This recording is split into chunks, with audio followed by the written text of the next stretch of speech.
Welcome to the African History Network show right here on 910 AM, the Superstation, the Future Radio. I'm your host, Brother Michael Imhotep. It is Thursday, March 17th, 2022, and we are live. Calling numbers 313-778-7600 if you have a question or comment. So today, once again, this is another St. Patrick's Day. Today has been a very, very interesting day. If you follow me on my Facebook fan page, The African History Network, The African History Network, or my YouTube channel, Michael Imhotep, Imhotep. You know, I posted about St. Patrick's Day and some of the history of St. Patrick's Day on my Facebook fan page and got hundreds of responses, very interesting responses. So on today's show, we're going to deal with should African Americans celebrate St. Patrick's Day? We're going to deal with some of the history of St. Patrick's Day, also some of the little known history of St. Patrick's Day. And I've done presentations and done episodes of my shows dealing with the history of St. Patrick's Day. So that's what we'll deal with on today's show.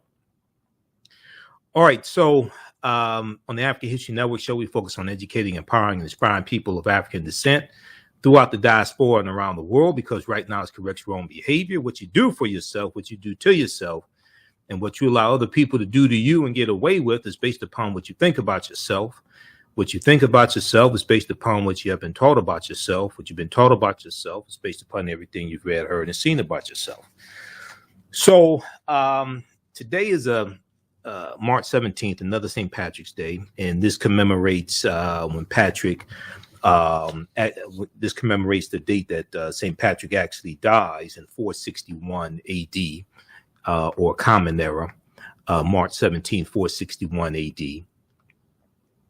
And I'm going to go to some of my social media posts here in just a minute. But around this time of the year, you'll see St. Patrick's Day parades, Kiss Me, I'm Irish t-shirts. You'll see green beer. It's expected that over 130 million Americans will spend approximately $5.8 billion on St. Patrick's Day related items. And that comes from the National Retail Federation, NRF.com, National Retail Federation. So I have a background in marketing and sales. So when I do research on the different holidays and how much the holidays are going to generate, I go to NRF.com, National Retail Federation, and the various news outlets, things like this, when they talk about how much a particular holiday is expected to generate, they're usually citing NRF.com, National Retail Federation. So based upon their survey, consumers are expected to spend an average of $42.33 on St. Patrick's Day in 2022. 54% of American adults are expected to participate in St. Patrick's Day, celebrate St. Patrick's Day. And St. Patrick's Day is expected to generate $5.87 billion in sales, $5.87 billion in sales. Now, the St. Patrick's Day in 2020 was expected to generate about $6 billion. That was before COVID-19 hit in 2020. So St. Patrick's Day is still big business, not as big as Christmas or Valentine's Day, which is about $22 billion, $22 billion. But there's still money generated from St. Patrick's Day. So you're going to see these celebrations and people getting drunk and green beer, things like this.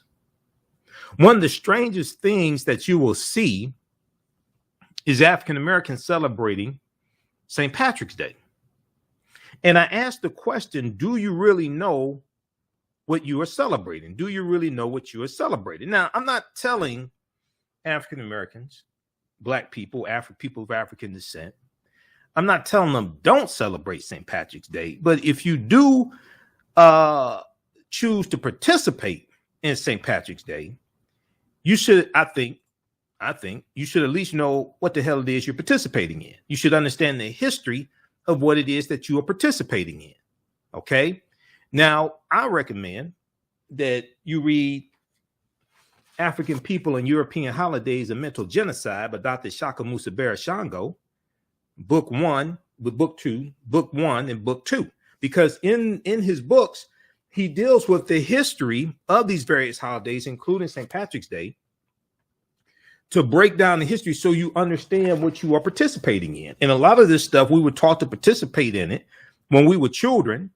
And if you ask your parents who was St. Patrick, what did he do? They may say he was a saint. They may say he was a Christian saint. He was a bishop. Oh, he drove the snakes out of Ireland. Really? So we're going to get deep into this history here, as we do every St. Patrick's Day. We're going to get deep into this history because, and this is some of the information I deal with in my online classes, especially ancient Kemet, the Moors, and the Ma'afa, understanding the transatlantic slave trade, where they didn't teach you in school. When you deal with this history, there's no evidence that snakes were ever in Ireland. Ireland is an island, and Ireland is a cold climate. Okay, the climate of Ireland is a cold climate. It's not conducive to snakes. There is no evidence that snakes were ever in Ireland in the first place. So when you go through and ask African Americans this question, not trying to trip them up, not trying to demean them or deride them or denigrate them or anything like this, but just have conversation. You realize that many of them don't know why they celebrate what they celebrate, why they participate in it. Or then you have some people that say, well, you know, I was looking at some Facebook posts, and I'll show you some of the posts quickly. You know, my great-great-grandmother was Black Irish. Or, you know, I'm 7% Black Irish. I'm 7% Irish. I'm 5% Irish. I saw all that stuff today. Okay. So one of the questions that I asked is, first of all, you know, that's like Tina Turner asking the question, what's love got to do with it? Because when you study the history, St. Patrick was not Irish; he was actually British. But that's part of understanding the history and separating the fact from the fiction.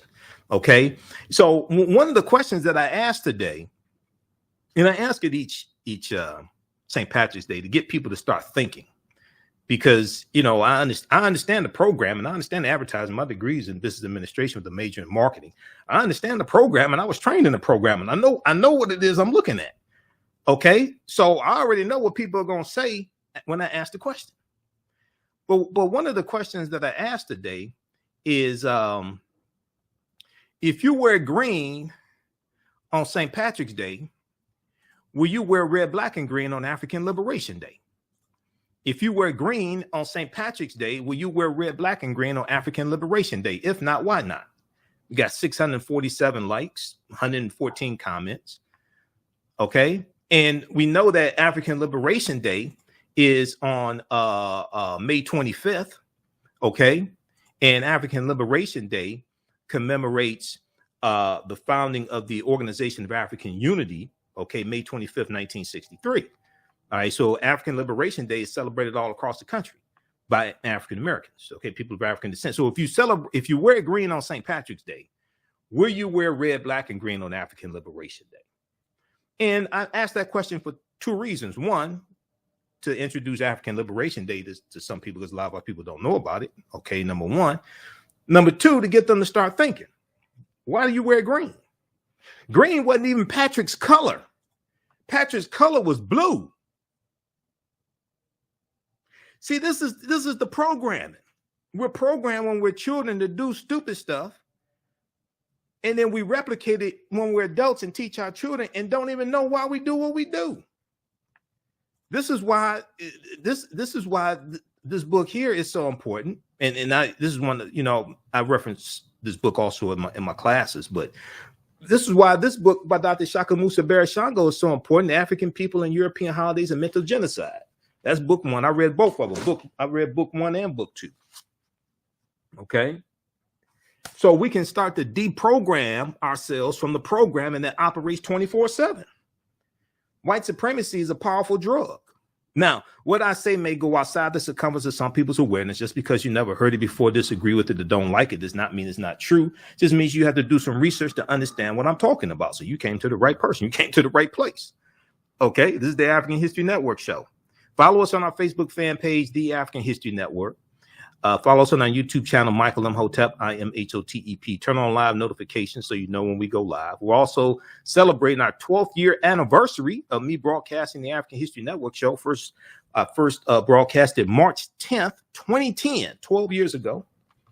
And in April, so this is our 12th year anniversary that we're celebrating. And then also in April 2022, it'll be 6 years of me broadcasting right here on 910 AM, the superstation WFDF. Okay, we're going to continue this on the other side of the break and get into some of this history about St. Patrick. Okay, what did St. Patrick actually do? Was Patrick actually canonized as a saint? Just because somebody is a saint, does it mean that they were good? Did snakes ever exist in Ireland? Okay, who were the Druids? All right, what were the Druids practicing? We're going to get into all this. You listen to the African History Network show. I'm Michael Imhotep. We'll be back in a few minutes. The Business Scaling Challenge is a 7-day online event that is taking place the week of March 13th through March 19th, 2022. This challenge will guide a group of business owners through scaling their businesses. Business owner Ronnie Sumler is hosting the Business Scaling Challenge in remembrance and honor of her father, the late civil rights activist Rodney Sumler. He helped a lot of African American owned businesses and local community leaders participate in politics. However, when he passed away, all of his ventures died with him. This inspired his daughter, Ronnie Sumler, to help community business owners preserve their businesses.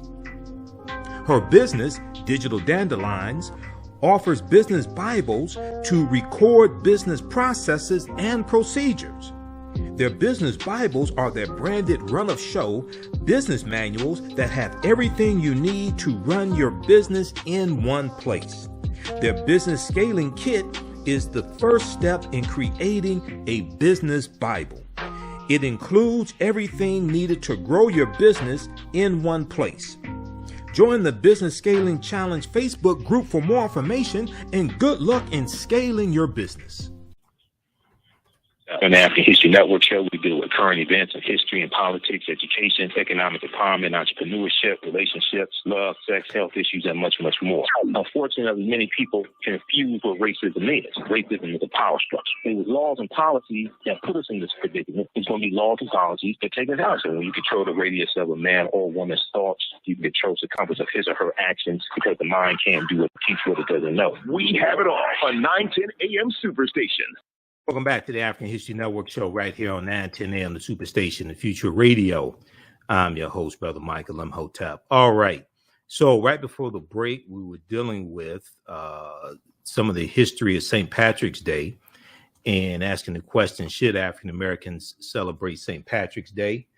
We know that on March 17th, this was the anniversary of Patrick's death in 461 AD, March 17th, 461 AD.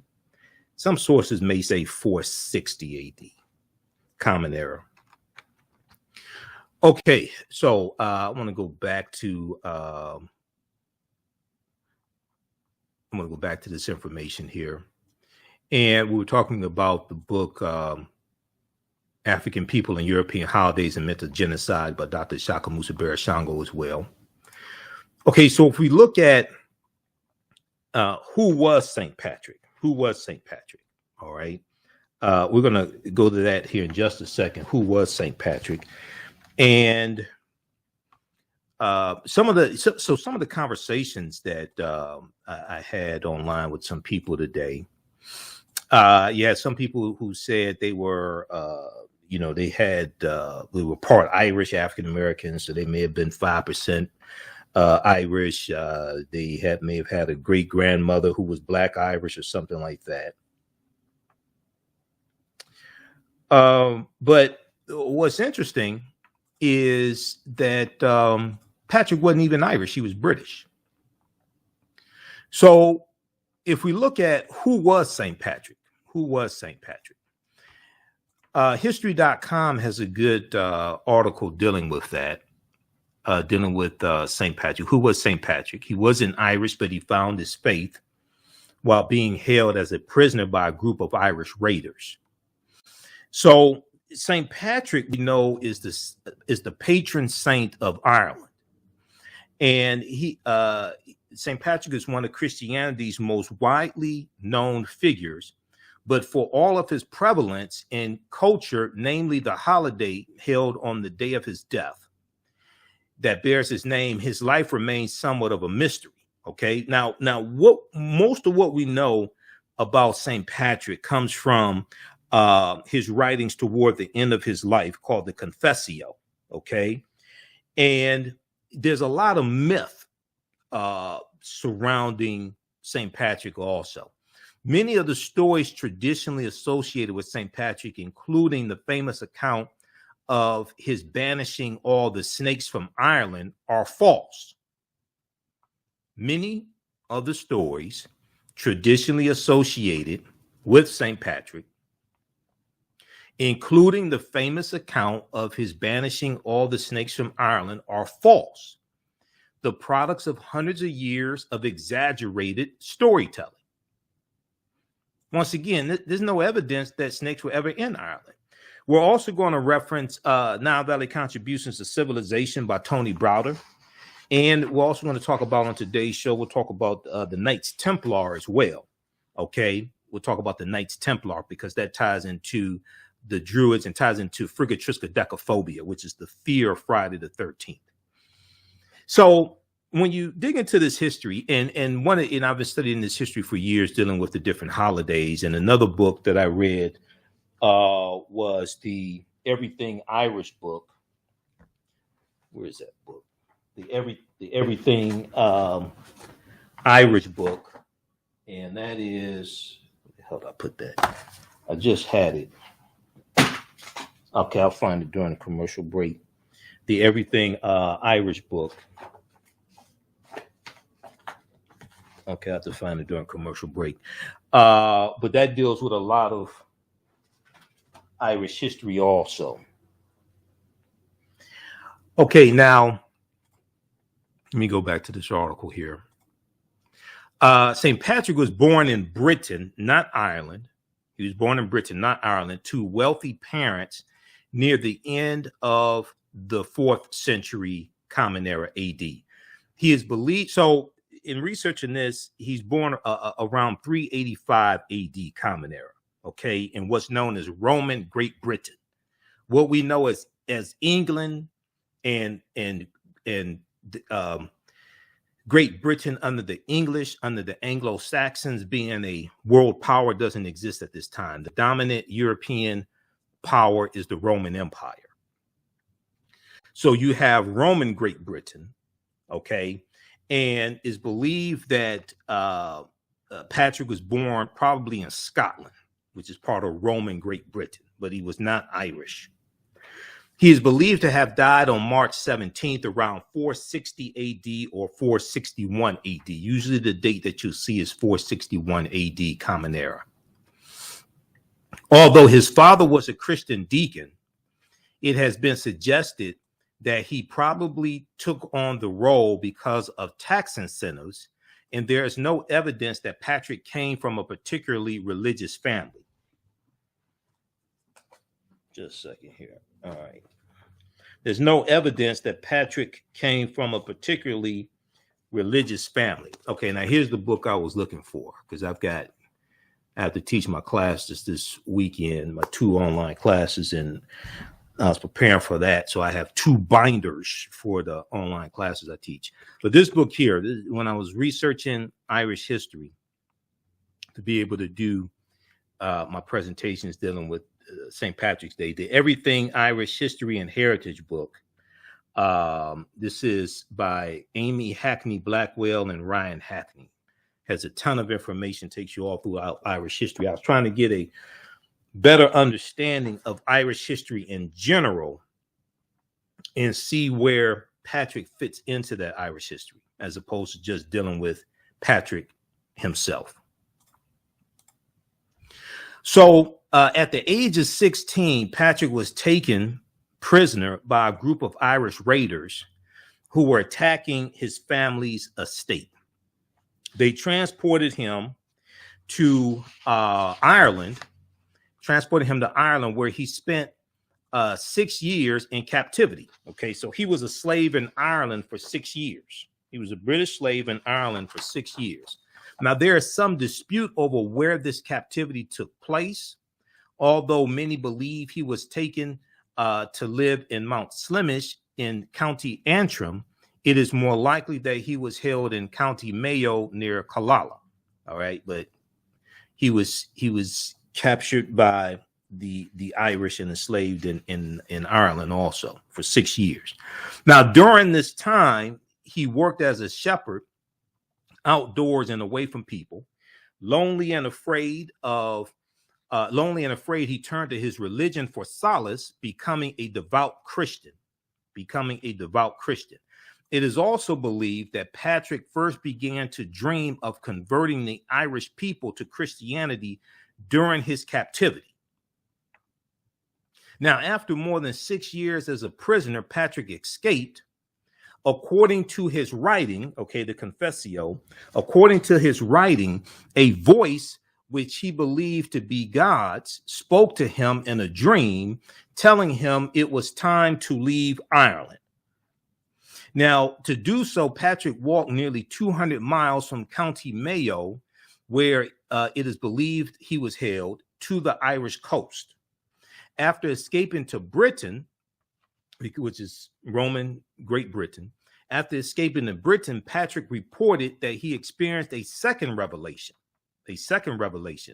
An angel in a dream tells him to return to Ireland as a missionary.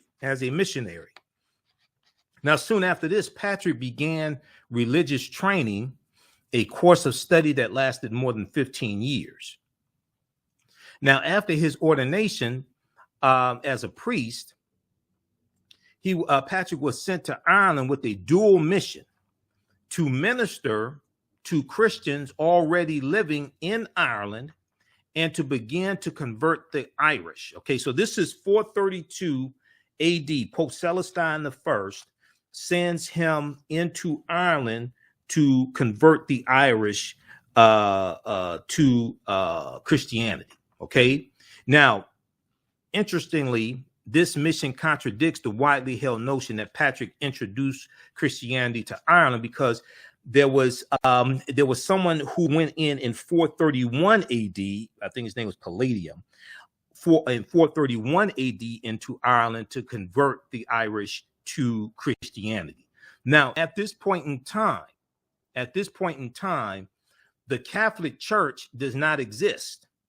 The Catholic Church does not come into existence until mid 11th century AD, right around 1052, 1054 AD or Common Era.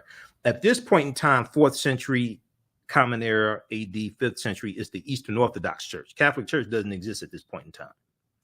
So when you talk about the First Council of Nicaea in 325 AD, that's not the Catholic Church you're dealing with. Catholic Church doesn't exist. You talk about the Council of Chalcedon and the Council of Ephesus and all that. That's the Eastern Orthodox Church. Okay, so St. Patrick incorporated Irish culture into Christian lessons. Now, familiar with the Irish language and culture, Patrick chose to incorporate traditional ritual into his lessons of Christianity instead of attempting to eradicate native Irish beliefs. All right. And you're going to see this as the Roman Empire conquers various people. And I deal with this when we deal with the history of Christmas. OK, you're going to see what people call pagan religions, pagan traditions incorporated into what the Christians are practicing. All right. And this, I mean, this deals with why Christmas is celebrated on December 25th. Because nowhere in the biblical text, and this may go outside the circumference of some people's awareness, nowhere in the biblical text does it state that Yeshua or Jesus the Christ was born on December 25th. The letter J didn't exist until 1630 AD. Okay. When you look at the word Jesus in the dictionary, look at the etymology of the word, it takes you back to Yeshua, which is Hebrew. Letter J didn't even exist. We'll continue this on the other side of the break. Listen to the African History Network show right here on 910 AM Superstation Future Radio. I'm Michael Imhotep. We'll be back in a few minutes. The Business Scaling Challenge is a 7-day online event that is taking place the week of March 13th through March 19th, 2022. This challenge will guide a group of business owners through scaling their businesses. Business owner Ronnie Sumler is hosting the Business Scaling Challenge in remembrance and honor of her father, the late civil rights activist Rodney Sumler. He helped a lot of African American owned businesses and local community leaders participate in politics. However, when he passed away, all of his ventures died with him. This inspired his daughter, Ronnie Sumler, to help community business owners preserve their businesses. Her business, Digital Dandelions, offers business Bibles to record business processes and procedures. Their business Bibles are their branded run-of-show business manuals that have everything you need to run your business in one place. Their business scaling kit is the first step in creating a business Bible. It includes everything needed to grow your business in one place. Join the Business Scaling Challenge Facebook group for more information, and good luck in scaling your business.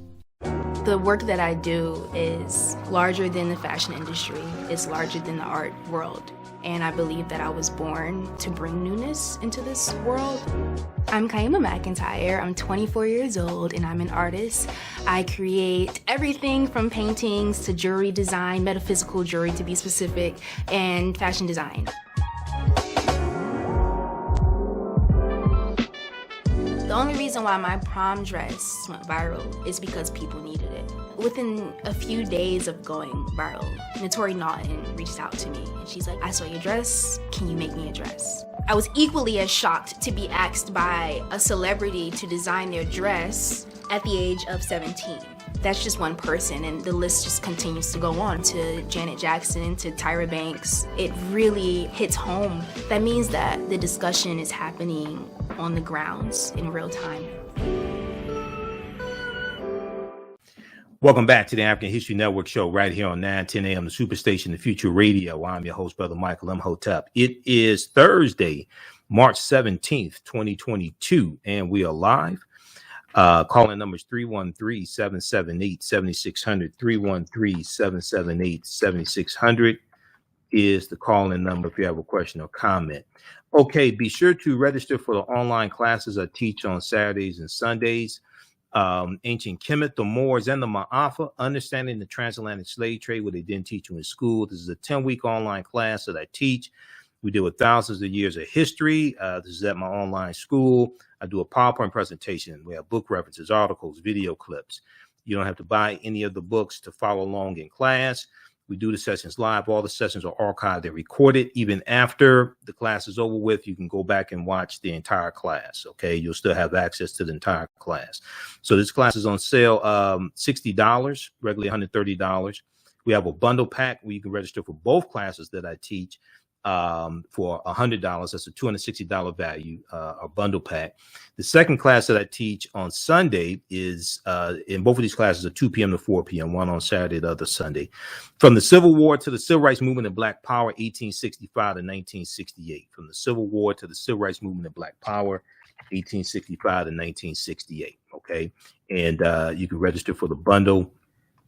And you'll get both of those classes also.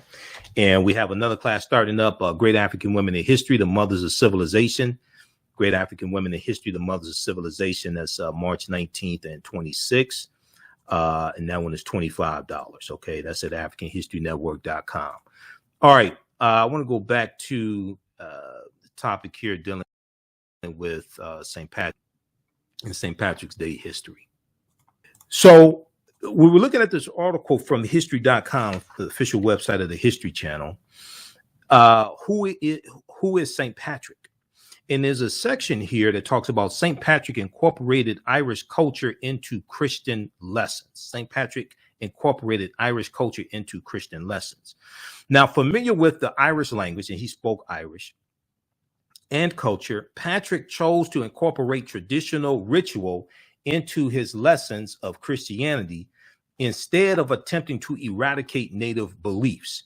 And you're going to see this take place. You're going to see this happen. If we look at, and also if you read Christianity Before Christ by Dr. John G. Jackson. Dr. John G. Jackson deals with this, with some of the history and some of the different holidays.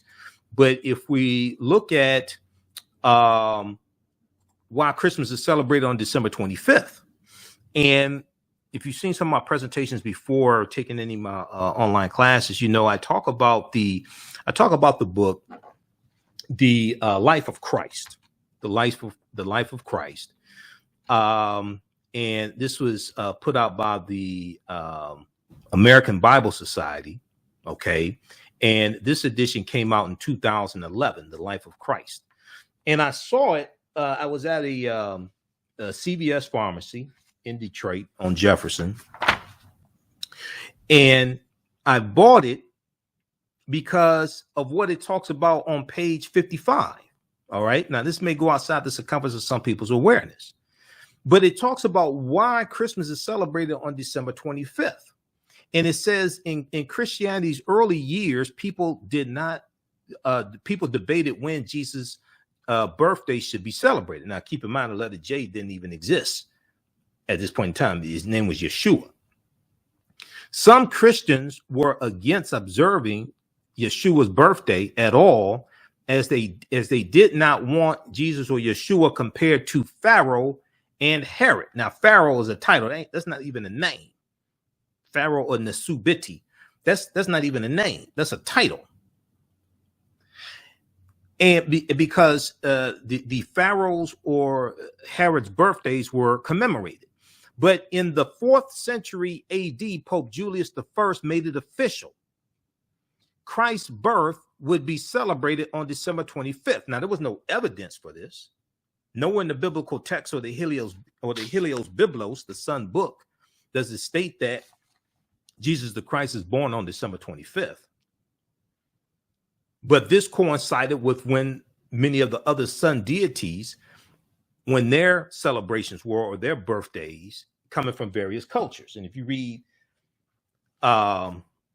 Christianity Before Christ by Dr. John G. Jackson, he deals with this in the book Christianity Before Christ by Dr. John G. Jackson. So if we continue here, December 25th was already commemorated as the birthday of the sun, the S-U-N, not the S-O-N. Using the technology available at the time, ancient astronomers observed that on December 25th, the day started getting longer again. Because on December 20th or December 21st, the sun moves into its lowest position in this annual travel throughout the constellations. And on December 22nd, 23rd, 24th, it appears the sun does not move. So it said the sun, the S-U-N, was dead or still for 3 days. Then on December 25th, the sun moves 1 degree northward. And starting on December 25th, there's an increase in the amount of sunlight. In each subsequent day after December 25th, there's more and more sunlight. So in ancient times, December 20, what we call December 25th, regardless of what calendar they were using, that day marked the rebirth of the sun, or the birth of the Son of God, not the S-O-N, but the S-U-N. So December 25th was already considered the birthday of the sun. Using the technology available at the time, astronomers observed that on December 25th, the days started getting longer again. They recognized the date as the winter solstice, when the sun is born again each year. Okay. And so this deals with astronomy. The Romans celebrated the birthday of the god Sol Invictus, S-O-L. That prefix Sol means sun, S-U-N. the god Sol Invictus, which means unconquered sun, they celebrated the birthday of the deity Sol Invictus on December 25th. The day was also recognized as the birthday of Mithra, the sun deity of the ancient Persians, and as the birthday of Attis, an agricultural deity worshipped in Asia Minor. By choosing December 25th, the church avoided upsetting the masses. No one wanted their festivals canceled, so the Christian church simply combined this new Christian holiday with quote-unquote pagan traditions, because the Roman Empire is expanding and conquering other people. So what you do is you incorporate into what you celebrate already what they're celebrating. And this is a way that this makes it easier to conquer people, because you're not just forcing something totally new into people. They can see elements of what they celebrate and what they practice and what is being forced upon them. We'll continue this on the other side of the break. You listen to the African History Network show right here on 910 AM Superstation, The Future Radio. I'm your host, Brother Michael Imhotep. We'll be back in a few minutes. STEM Forward, helping our community find their place in the emerging fields of science, technology, engineering, and mathematics. Join us for our monthly live stream on our website, stemforwardedu.org. Watch, subscribe, share. Also join our mailing list to stay up to date with STEM resources and opportunities. STEM Forward, the future is now. Watch, subscribe, share.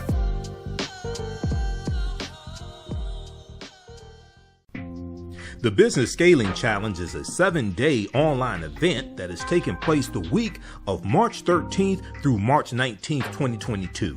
This challenge will guide a group of business owners through scaling their businesses.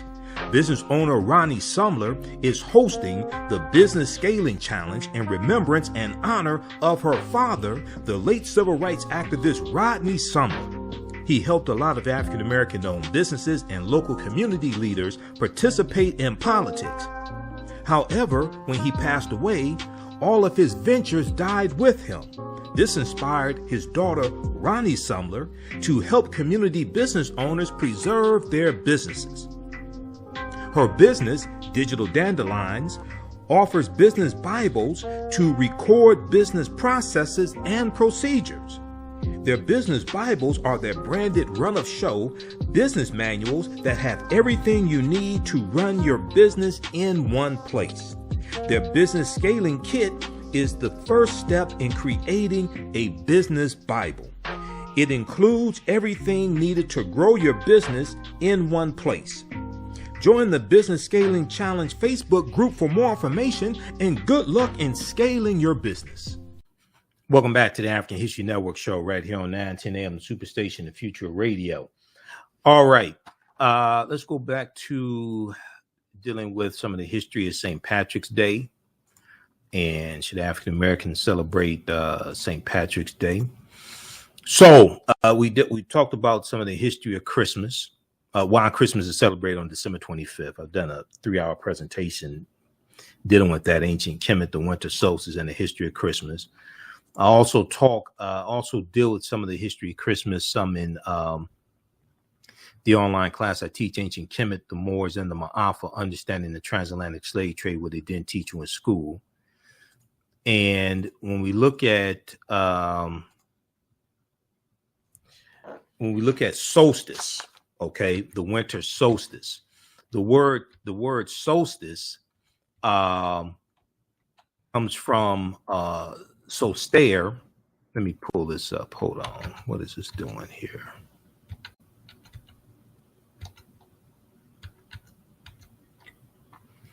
Okay.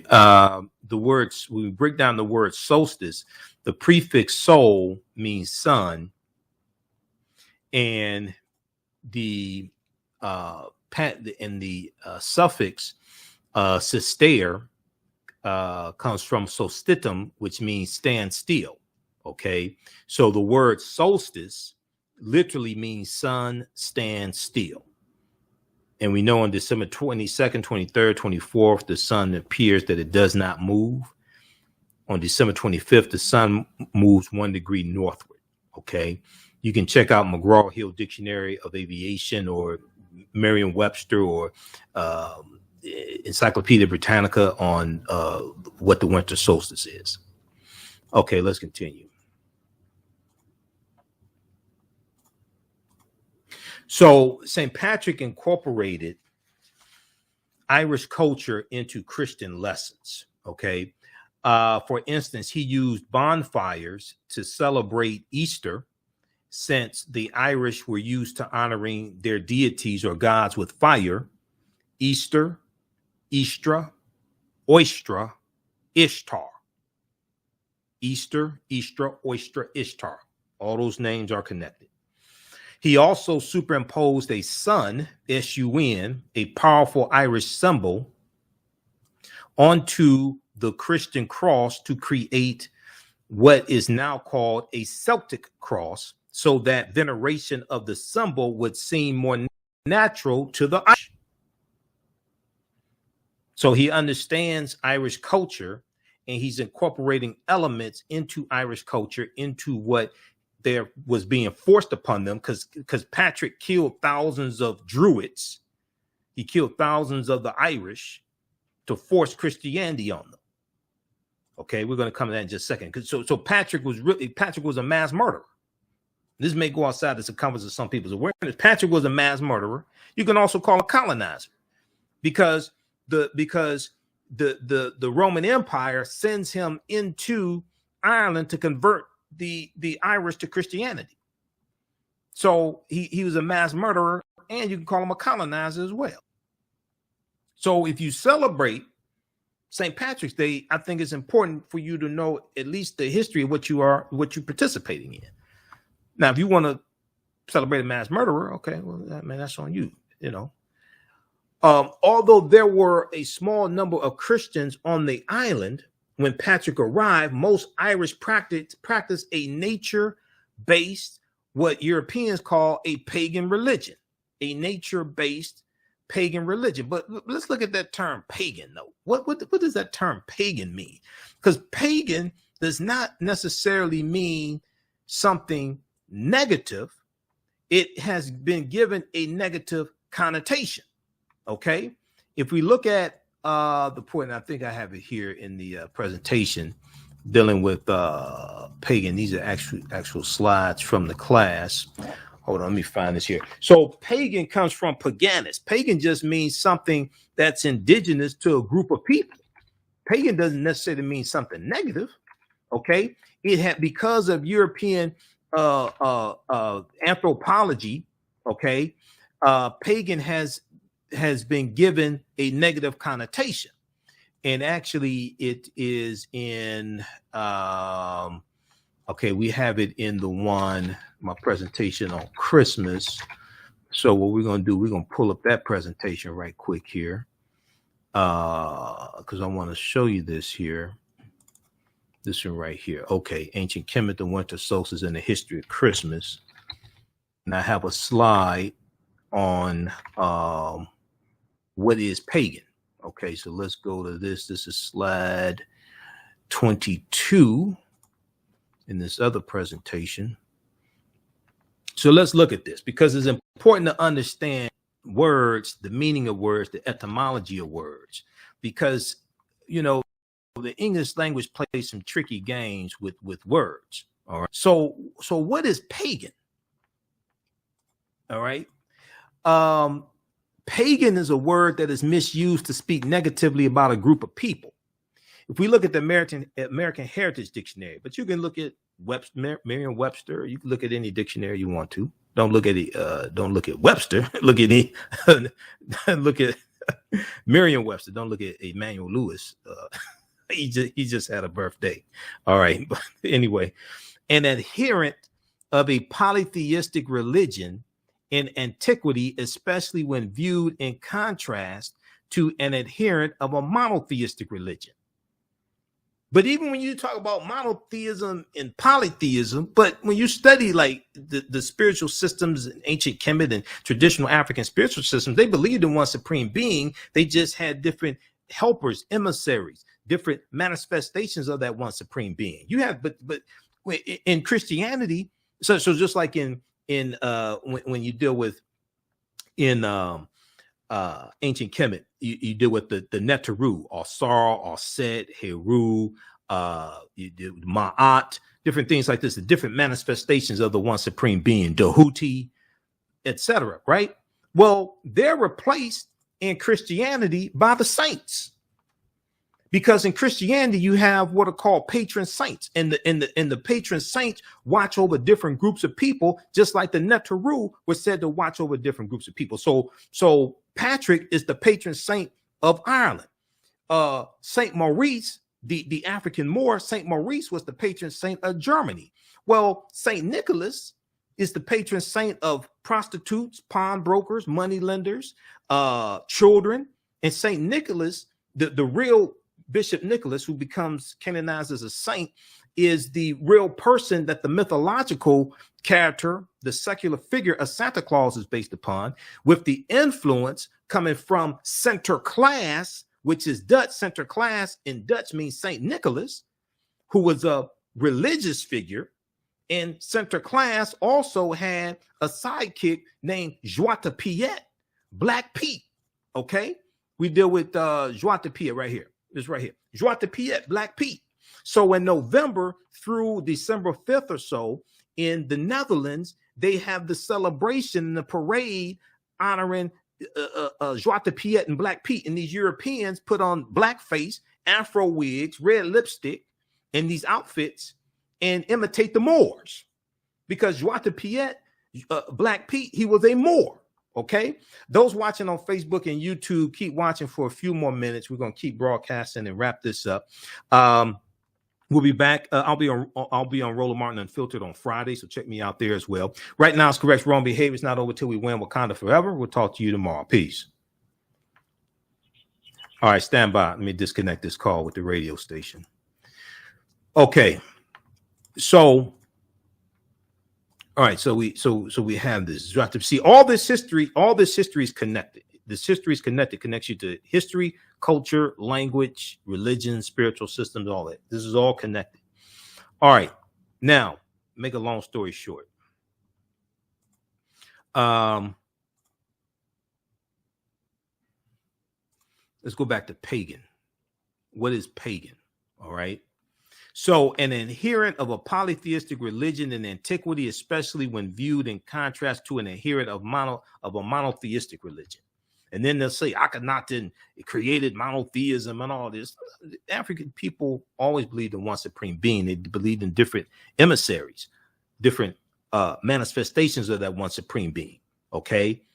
But even in Christianity, right? Wasn't it Gabriel who was the messenger angel that delivered the Annunciation to the Virgin Mary?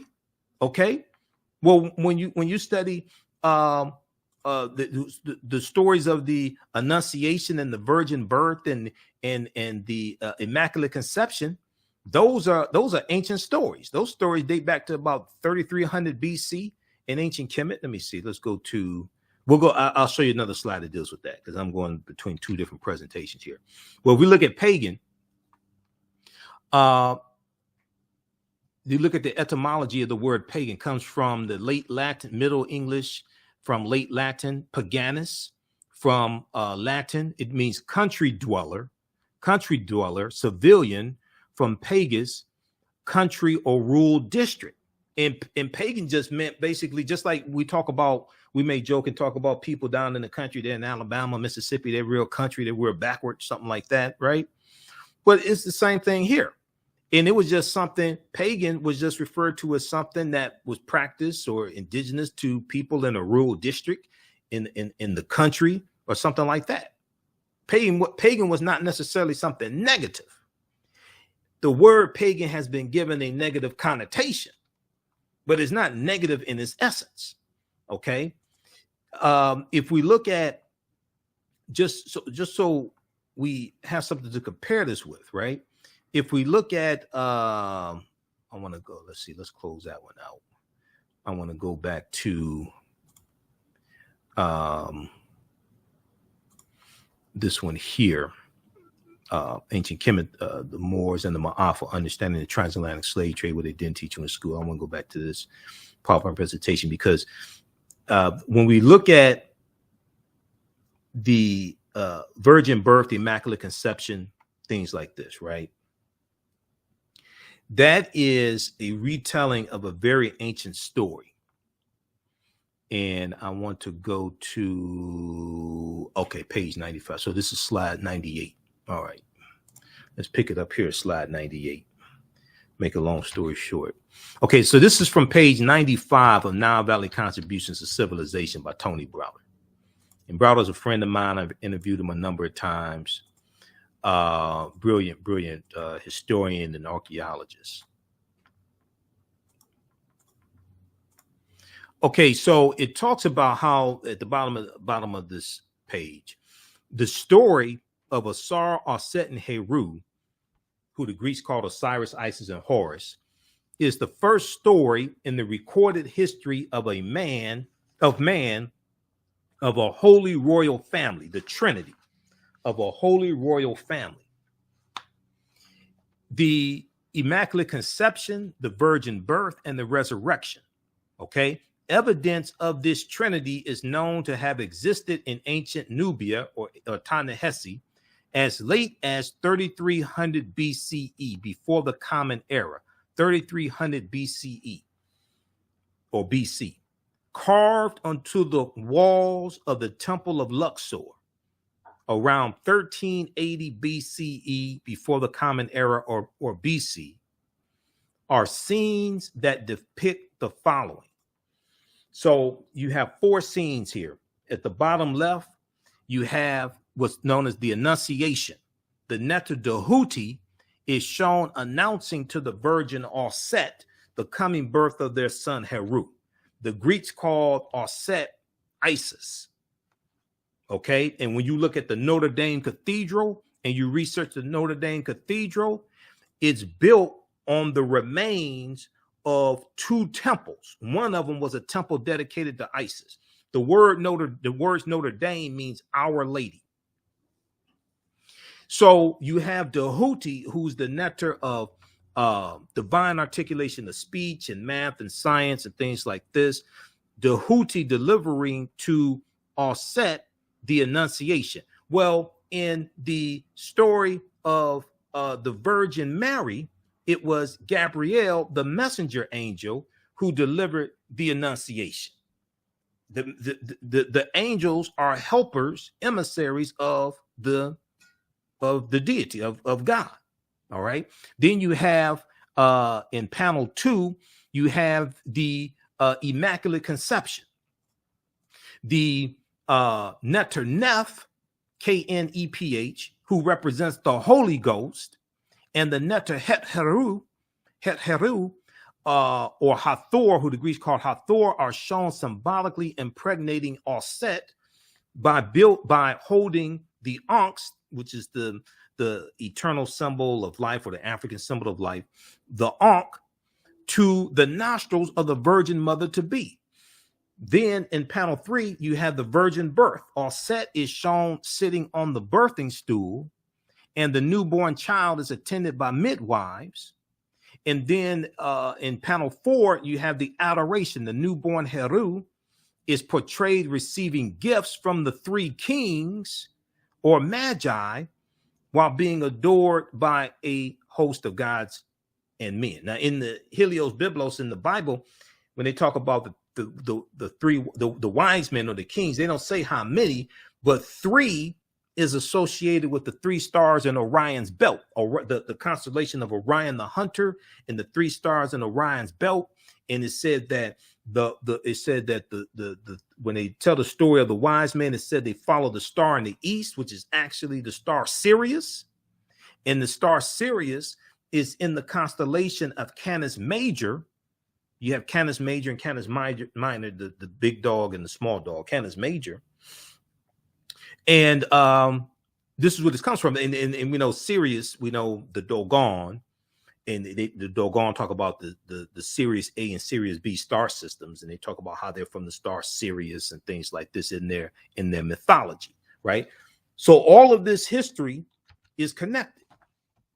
Okay, all this history is connected. All right, now the Irish culture centered around a rich oral tradition. So although there were a small number of Christians on the island when Patrick arrived, most Irish practiced a nature-based, quote-unquote, pagan religion. The Irish culture centered around a rich tradition of oral legend and myth. When this is considered, it is no surprise that the story of Patrick's life became exaggerated over the centuries. Spinning exciting tales to remember history has always been a part of the Irish way of life. Now, Patrick was never canonized as a saint, okay? He may be known as a patron saint of Ireland, but Patrick was never actually canonized by the Catholic Church. First of all, when Patrick dies in 461 AD or 461 AD, Catholic Church doesn't even exist. They're centuries away. Catholic Church is founded in mid-11th century AD. Now, this is simply due to the era he lived in. Yeah, the Catholic Church didn't exist. During the first millennium, there was no formal canonization process in the Catholic Church because the Catholic Church didn't exist. After becoming a priest and helping to spread Christianity throughout Ireland, Patrick was likely proclaimed a saint by popular acclaim. But just because somebody was made a saint doesn't mean they were good. See, oftentimes we confuse being a saint with being good, just like the word great becomes synonymous with good. If you look at the word great in the dictionary, I have a Webster Collegiate Dictionary. They have 13 different definitions for the word great. Only 2 have anything to do with being good. Okay, so once again, we have to look at the definitions of these words and understand etymology. All right, now, if we look at here, so there was,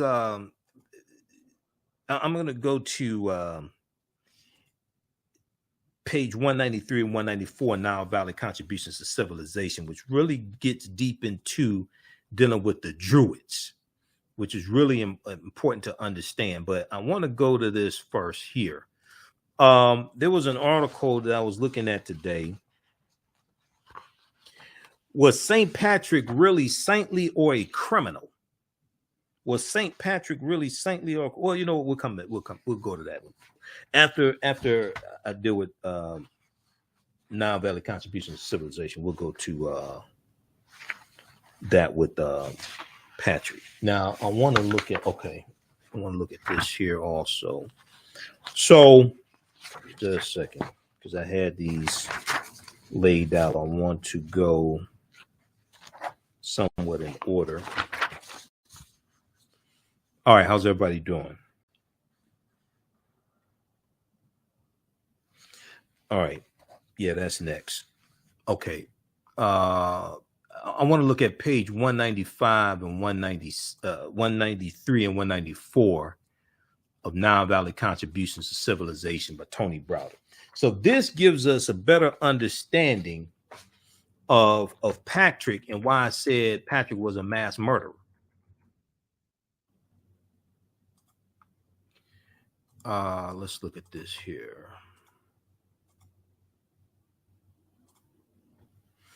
Okay, it's a little blurry, but I have an old copy. My copy of Nile Valley Contributions to Civilization is from 1994. So I have to get a new copy. Where the hell is that book?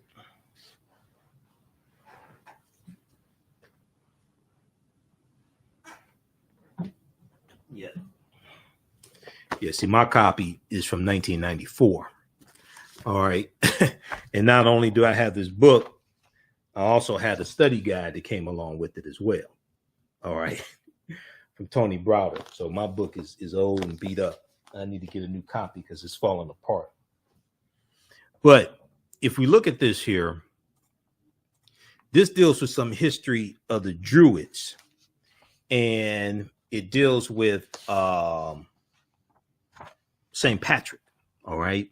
So over in the on the right hand side, it has some information dealing with the Tahuti, okay, who we just talked about. And Tahuti was known to Europeans as Hermes Trismegistus, Hermes thrice great, Hermes Trismegistus, okay. And Hermes was a philosopher, priest, and king. He was regarded as the god of wisdom or deity of wisdom, science, medicine, magic, measurement, mathematics, and he is said to have authored innumerable books on these and other subjects. Masons or Freemasons, because the foundation of Freemasonry comes out of the teachings in the temples in ancient Kemet, okay, the ancient Kemetic mystery system. That's the foundation of the teachings in Freemasonry, which really comes from the Knights Templar, formed in about 1118 AD during the Second Crusades. And when the Moors go in 711 AD into the Iberian Peninsula, the day known as Spain and Portugal, and they go throughout Europe, and they're going into Italy and Prague, Czechoslovakia. They're going to Czechoslovakia and Austria, Germany, things like this. They go into France, and they're teaching Europeans. Okay, all this stuff comes back to kick us in the behind, by the way.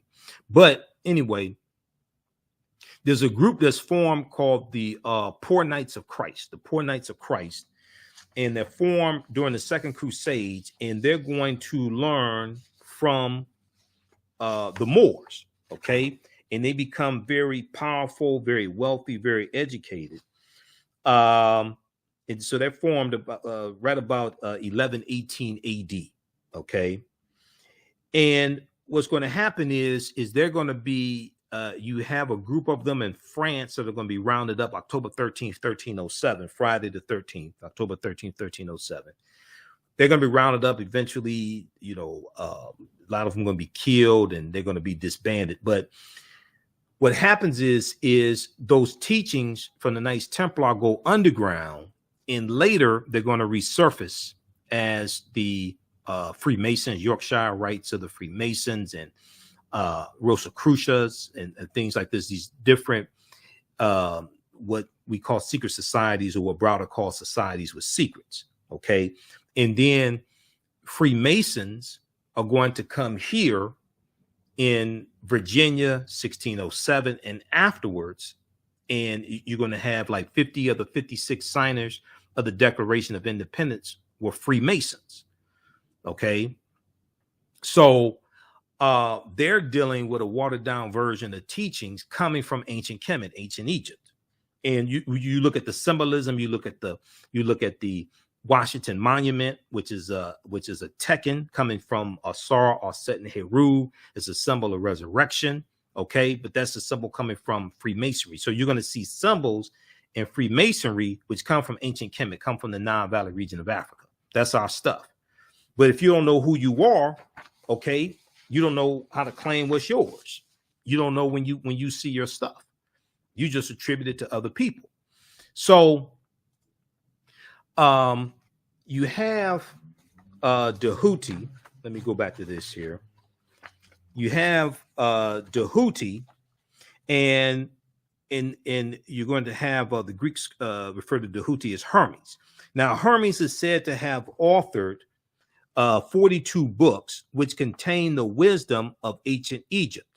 All right. According to Manly P. Hall, the Romans and later the Christians realized that until these books were eliminated, they could never bring the ancient Egyptians into subjugation. All right. And the Freemasons regard Hermes as the author of all Masonic initiatory rituals. Now, books on the Hermetic sciences were said to contain information regarding the ancient Egyptians, ancient Kemetic peoples' understanding of immortality, which was based on the knowledge that the body is the tomb of the soul. During the Greco-Roman occupation of ancient Kemet, and we know that the Greeks invaded in 332 BC under Alexander the Greek, or Alexander the Great. During the Greek and Roman occupation of ancient Kemet, the soldiers formed, these Greek and Roman soldiers formed a secret body for specialized scholarship and training in the Hermetic sciences. They're dealing with a watered down version of teachings coming out of ancient Kemet. They became known as Druids. And later moved from Egypt or Kemet into Greece and Rome before establishing a school in where? In Ireland. Now, if we look at this here, the Druids, the word Druid in Old Irish means he who knows. And the Druids practice something called the gnosis, which means true knowledge. Okay. And they wore a helmet with the uraeus on it, which was the cobra. Okay, coming from ancient Kemet. All right, now, let me go back to this here. I want to go back to this slide.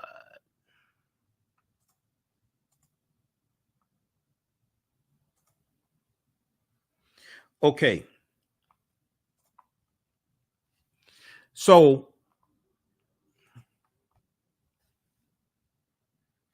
they became known as the Druids and later moved from Egypt into Greece and Rome before establishing a school in Ireland. Now, if we look at the main portion of 193, now this information is in the section of the book, Nile Valley Contributions to Civilization. This section of the book is called The Development of European Secret Societies. The development of European secret societies. Okay, George G.M. James was killed by a secret society for writing that book. Yeah, so George G.M. James wrote Stolen Legacy. George G.M. James wrote this book here, Stolen Legacy. Okay, Greek philosophy is stolen Egyptian philosophy by George G.M. James. Brilliant book. And George G.M. James in this book, he talks about how the African Moors were the custodians of the ancient Egyptian mystery system coming from ancient Kemet.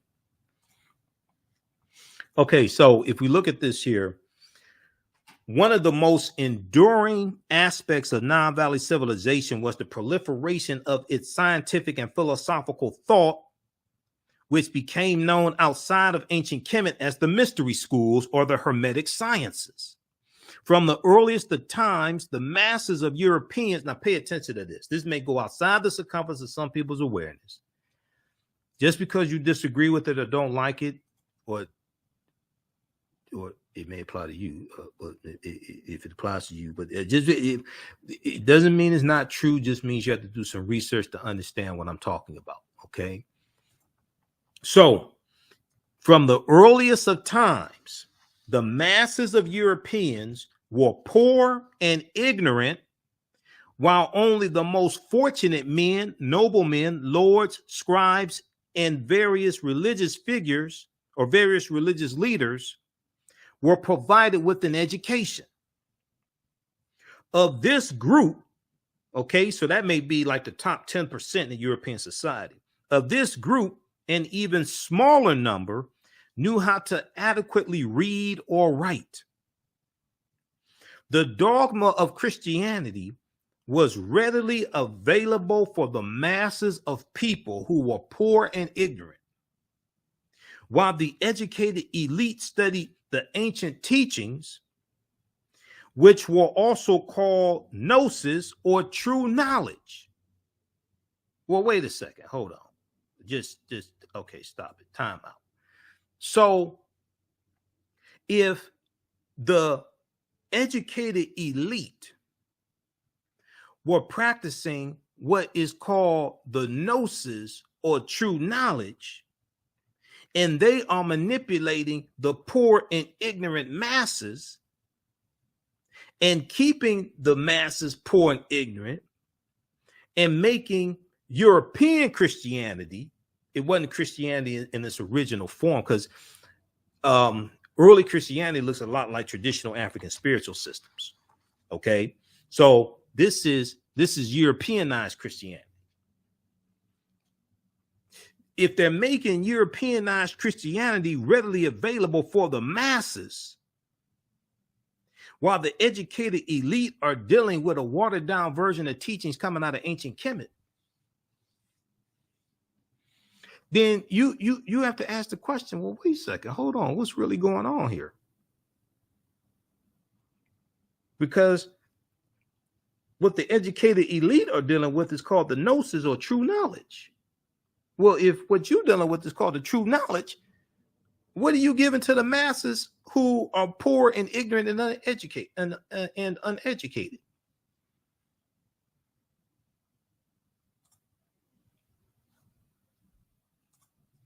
So let's continue, because it gets deeper. The dogma of Christianity was readily available for the masses of people, while the educated elite studied the ancient teachings, which were also called gnosis, or true knowledge. The newly emerging schools of Hermetic, Neoplatonic, and Gnostic thought in Europe were loosely based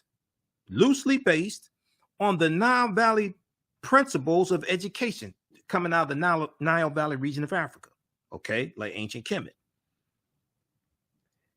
These teachings were designed to awaken within an individual knowledge of self.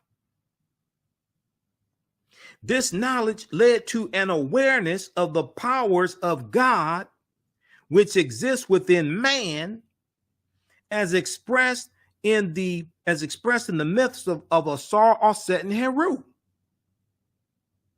So this is what the ruling elite are dealing with. They're dealing with our stuff. This knowledge led to an awareness. This is really important, because the teachings that they were dealing with were designed to awaken within you knowledge of self, which connects you to the supreme being, connects you to God, and awakens within you the power of the creator. So you elevate your conscious level, you elevate your spiritual level to come into your full power. This knowledge led to an awareness of the powers of God, which exists within man, as expressed in the myths of Asar, Osset, and Heru. This philosophy was in direct conflict with Christianity. This philosophy coming out of ancient Africa was in direct conflict with Christianity, which taught that man was conceived in sin and that salvation could only be gained through Jesus the Christ, the Pope, or other accepted intermediaries.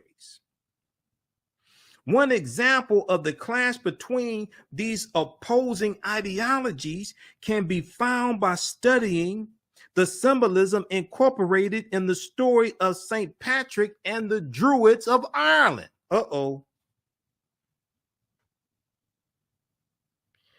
Peter Tompkins, in his wonderful book, Secrets of the Great Pyramid, provided a clue to this mystery in a brief overview of the Druids.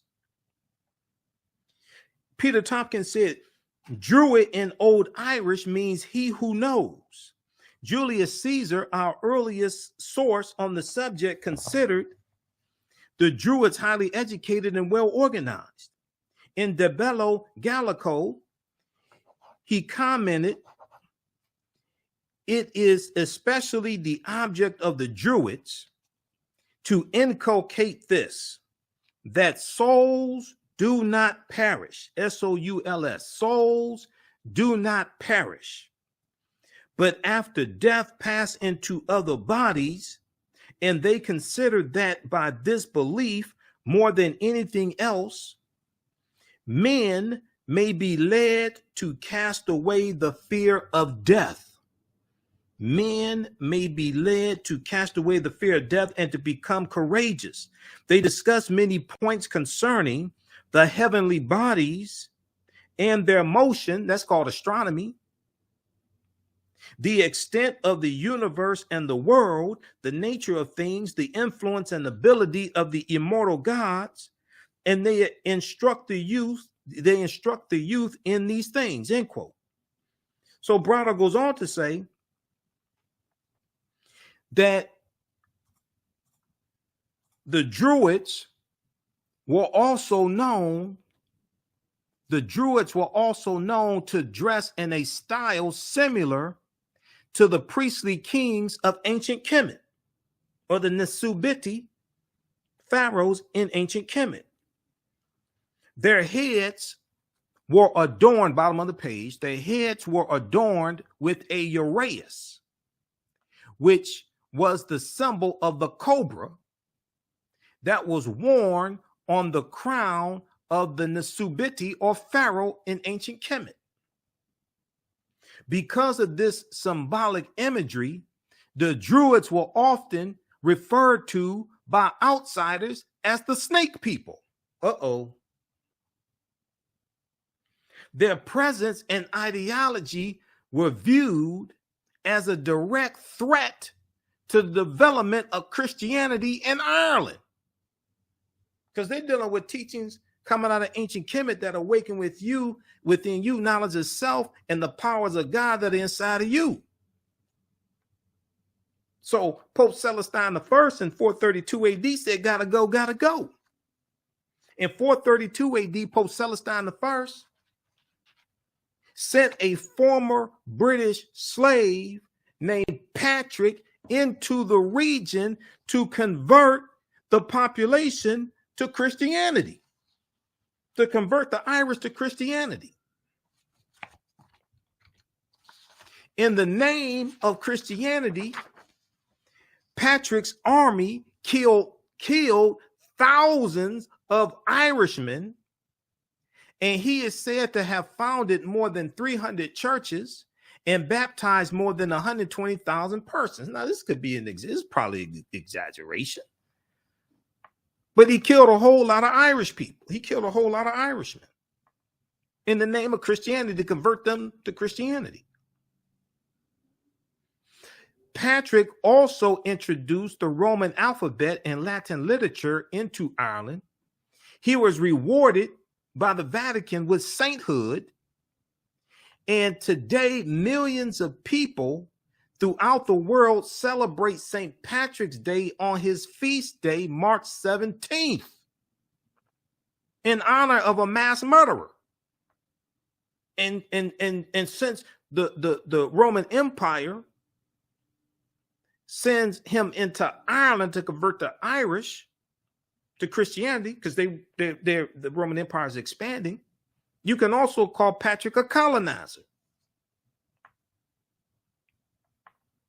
Now, to the average person or average African American who dresses in green, wears shamrocks, and marches in parades, this day commemorates the myth of the man who drove the snakes out of Ireland. What most people fail to realize is that the snakes St. Patrick drove into the sea were not the snakes that crawled on the ground, but the snake people who walked on 2 feet and were once called Druids. So Patrick's claim to fame largely is killing the Druids, which were dealing with a nature-based religion, and the Druids are dealing with a watered-down version of the teachings coming out of ancient Kemet, ancient Egypt. And many of us are so backwards that we sit up here and celebrate a mass murderer.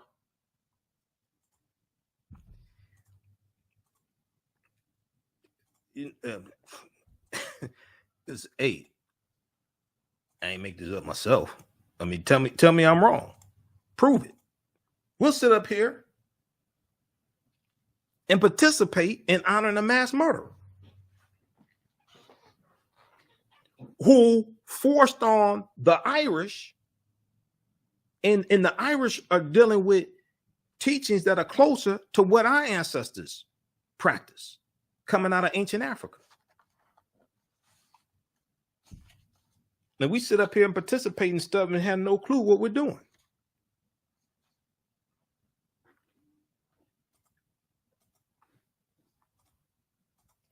So I want to go, for the sake of time here, I want to go to I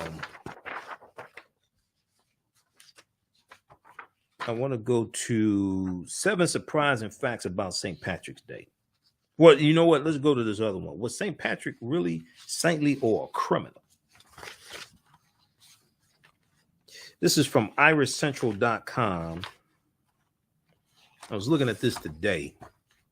Now, also, if you like this type of information, you can support the African History Network, $ the AHN Show through Cash App, $ the AHN Show through Cash App, and also through PayPal, paypal.me/the AHN Show. We're celebrating our 12th year anniversary of me broadcasting the African History Network show. We first aired March 10th, 2010. Started out on the Harambe Radio Network, and then after a few months went to Blog Talk Radio, and I was on the Empowerment Radio Network in 2014, 2015, 2016 with Dave Anderson and Warren Ballantyne, and then Bev Smith from BET, and Professor Griff was on there also for a while, and then Roland Martin came to the network. That's how I hooked up with. That's how I got connected with Roland Martin. And then I started on 9:10 a.m. Superstation WFDF with my show April of 2016. So I've been doing the African History Network show for 12 years. All right. Okay, so if you'd like this type of information, you can support the African History Network, $ the AHN Show through Cash App, $ the AHN Show through Cash App. Also through PayPal, paypal.me/the AHN Show, paypal.me/the AHN Show. And we have the information at our website, AfricanHistoryNetwork.com, AfricanHistoryNetwork.com, also right on the homepage. All right, so I want to look at this. I want to look at this article here from IrishCentral.com. Was St. Patrick really saintly or a criminal? Because just because somebody was made a saint don't mean they were good. Okay. And then the other question we have to ask is good to whom or good for whom? This is from February 24, 2022. Was Patrick saintly as he is made out to be? Okay. This collection of facts from his relatively hard pinned down biography may mean he was not all as good and holy as we once thought.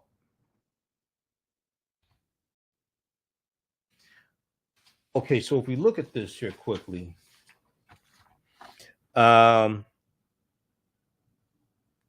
okay, so it talks about, although accepted as being active during the latter half of the 5th century, Patrick's birth date cannot be dated. Some records claim he came to Ireland 432 AD, died 462 AD. Some sources say 481.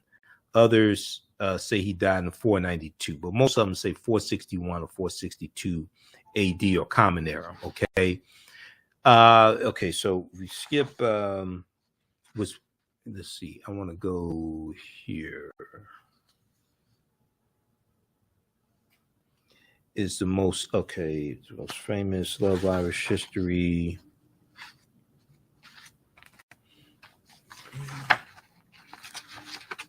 Okay, so that gives background information on Patrick. A lot of that coming from Confessio. So let's see here. It was founded.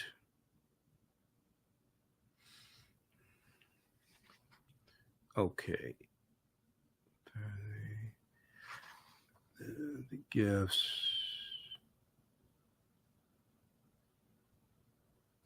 Interestingly, they portray a quite different from the good saintly character we have been led to believe. They claim he was something of a tempestuous warrior attacking Druids and their idols, and cursing kings and their kingdoms. This ties in with some of the myths about him, which do not describe a peaceful, benevolent man of God, but rather a zealous tyrant. They also intimate that he targeted the conversion of females, preferably those of royal status and wealthy noble women, accepting gifts from them and persuading them to become nuns and found religious order.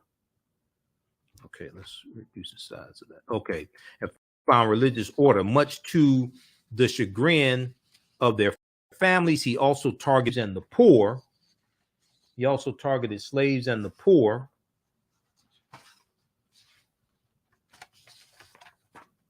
Who were only too eager to find a way out of the drudgery and heart of their lives. Most famously, Patrick is said to be responsible for driving all serpents from Ireland. This is an interesting story because, according to naturalist Nigel Monaghan, keeper of natural history at the National Museum of Ireland in Dublin, quote, "At no time has there ever been any suggestion of snakes in Ireland. So there was nothing for St. Patrick to banish, as I've said before. He should know, having searched extensively through Irish fossil collections and records." There's also a piece when you do I think it's in 7 Facts about, from the History Channel, 7 Facts about St. Patrick, 7 surprising facts about St. Patrick. And they deal with actually fact number 2 is dealing with there were no snakes around in Ireland for St. Patrick to banish. Okay.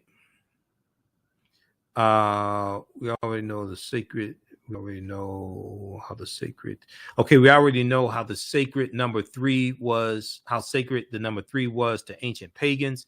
It is a pattern seen repeated over and over again in all things considered important and powerful to them, such as the maiden mother crone aspect of certain female Irish deities, birth, life, death, mind, body, spirit, and so on. The pagans had long considered the shamrock as a sacred symbol.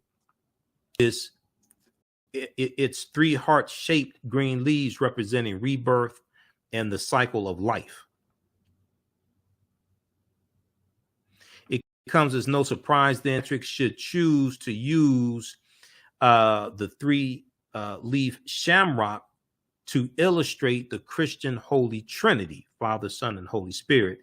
Clearly, it was a symbol that pagans resisted giving up, and the church was very clever at adopting the pagan customs. They could not destroy, and using them to illustrate their own beliefs. Okay, read the rest of this article here. Was St. Patrick really saintly or a criminal? From irishcentral.com, February 21st, 2022.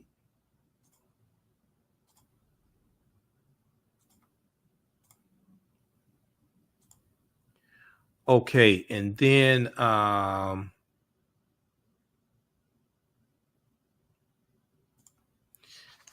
something else very quickly I want to look at here.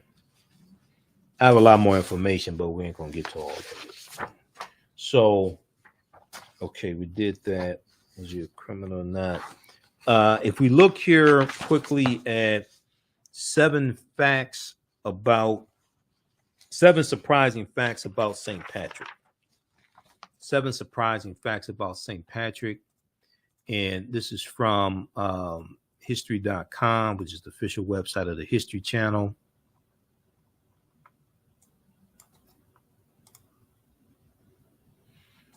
They asked the question, who was the real St. Patrick?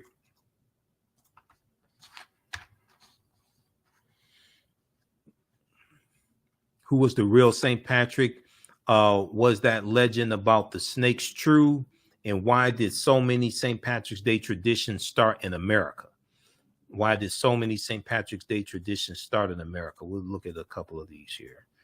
We're not going to look at all of them. Okay, so the real Patrick was born in Ireland. So while St. Patrick's Day is associated with wearing green, green wasn't his color, by the way. I said it before. Green was not Patrick's color. His color was blue. They just got us all screwed up.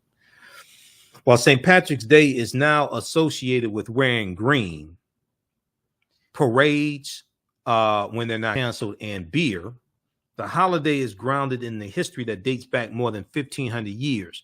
The earliest known celebrations were held in the 17th century on March 17th, his feast day, making the anniversary of the death of St. Patrick, marking the anniversary of the death of St. Patrick in 5th century Common Era. Okay, so we already talked about he was born in Roman Great Britain, born in Ireland. He wasn't Irish. There were no snakes around for St. Patrick to banish from Ireland. Ireland is a cold climate.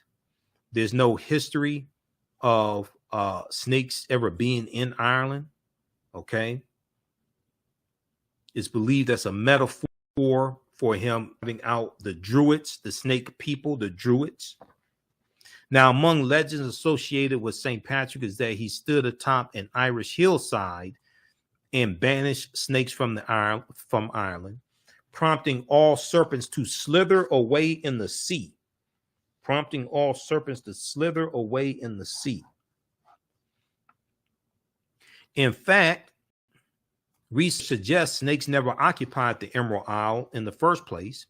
There are no signs of snakes in the country's fossil record. Okay, no signs of snakes in the country's fossil record. And water has surrounded Ireland since the last glacial period. Before that, the region was covered in ice and would have been too cold for reptiles. Imagine that.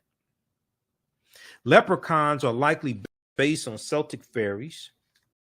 Now, a lot of people talk about the Twa, ancestors to the Twa, the short-statured Africans who are derisively called pygmies.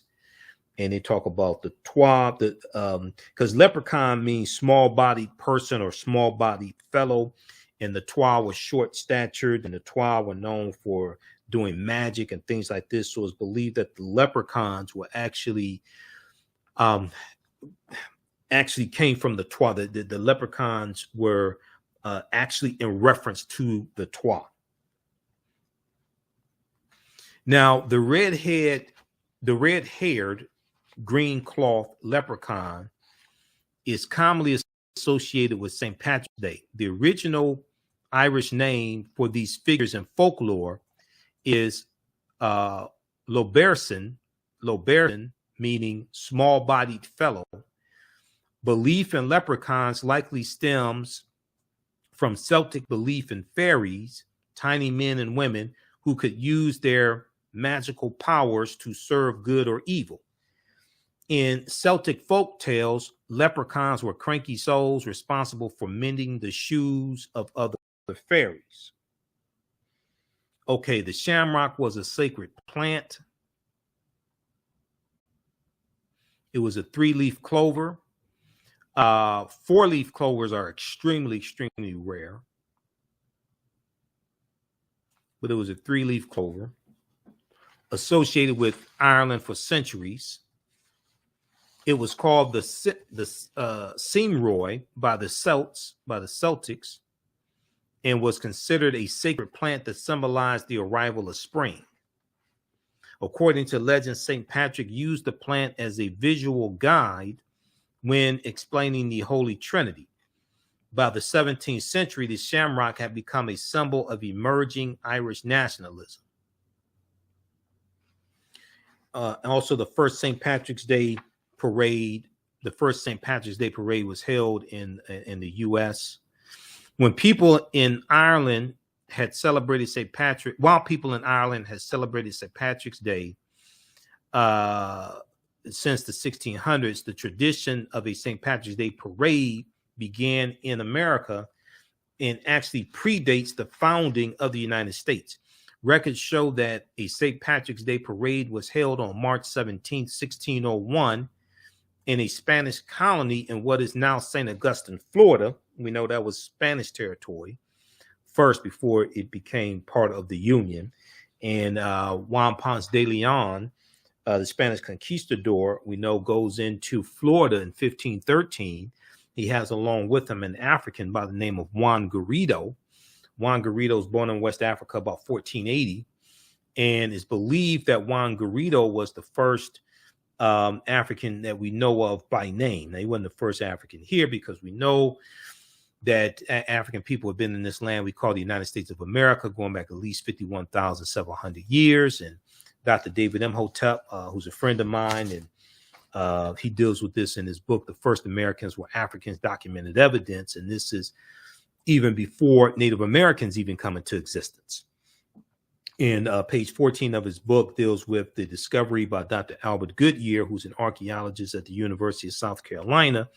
And in 2004, Dr. Albert Goodyear made a discovery in Allendale County, South Carolina, and they found 13 different types of evidence that thoroughly documents an African presence in the land we call the United States of America, dating back at least 51,700 years ago. This is before the transatlantic slave trade.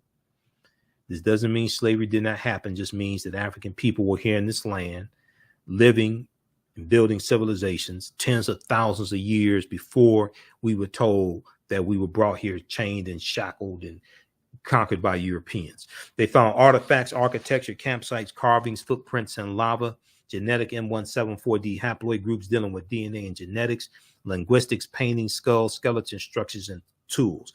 They found 13 different types of evidence thoroughly documenting an African presence in this land we call the United States of America. This is before Native Americans come into existence. So what this means is that this was our land stolen from us. And these were the Khoisan. The Khoisan have the oldest DNA on the planet. They're the ancestors to the Ainu and the Twa. The Khoisan, they go all around the world. They were here in this land also, short-statured Africans. This is Dr. Albert Goodyear. This is an article from ScienceDaily.com. They came out in 2004, okay? This article is 18 years old. New evidence puts man in North America 50,000 years ago. New evidence puts man in North America 50,000 years ago. And this is a summary of the article that talks about Dr. Albert Goodyear's discovery. This is a picture of Dr. Albert Goodyear. He's a white archaeologist, European-American white archaeologist. The summary from ScienceDaily.com, which is a scientific website. They deal with scientific discoveries, archaeological discoveries, things like this. It says radiocarbon tests of carbonized plant remains where artifacts were unearthed last May along the Savannah River in Allendale County by University of South Carolina archaeologist Dr. Albert Goodyear indicate that the sediments containing these artifacts are at least 50,000 years old, meaning that humans inhabited North America long before the last ice age. And this deals with the Khoisan, who were the short-statured Africans. An October 2012 genetic study published in Science magazine found that the Khoisan in Southern Africa are the oldest ethnic group of modern humans. The oldest ethnic group of modern humans, the Khoisan. With their ancestral line originating about 100,000 years ago, the Khoisan, formerly called the derogatory term Bushmen, are genetically unique, and no other currently known population had separated so early from our common modern human ancestor, according to the report. The Khoisan live mainly in southern Africa, in territories spanning Botswana, Namibia, Angola, Zambia, Zimbabwe, and South Africa. They are largely divided into two groups, hunters and gatherers, known as the Sans people, and keepers of livestock known as the Khoi Khoi people. The Khoisan language include the distinctive click sounds that are not found in the languages of their neighbors. Okay, and you can check out the article 5 Ethnic Groups That Prove That the First Humans Were Black from AtlantaBlackStar.com. All right, but these are all slides that I use in my online classes. So this is some of the type of information that we deal with. Well, all this history is connected. Okay, all this history is connected. Now, okay, so we dealt with 7 surprisingly. We were talking about Juan Ponce de Leon and Juan Garrido, but African people were here in this land for tens of thousands of years before the Spanish come, before the Dutch come in the 1600s, early 1600s, before Jamestown, Virginia, before they're bringing the Europeans, the Anglos and the Saxons, because the term Anglo-Saxon refers to 2 group of Germanic people. In Germanic, when they talk about Germanic people, another term for them would be barbarians. The Anglos, the Saxons, the Jutes, the Lombards, the Picts, the Franks, okay, things like this. These groups of Germanic people, the Vandals and the Visigoths, who the Moors are fighting against in 711 AD when Tariq ibn Ziyad leads the Moors into the Iberian Peninsula. Okay. So you're going to have these groups of Germanic people who are also called barbarians. And the Anglos and the Saxons come here to this land that we call the United States of America in 1607. And, you know, set up the Virginia colony and other colonies, New England and Maryland, all, you know, that history, and you deal with 13 colonies. Okay. So all this history is connected. This is why it's important to go through a timeline of history and look at all this history chronologically. All right, now there was, okay, so we got that. There's one other one quickly here that we'll look at, and this is dealing with the history of the Knights Templar.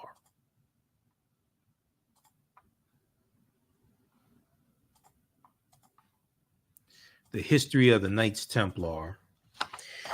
And the Knights Templar are going to study the teachings that the Moors take into Europe.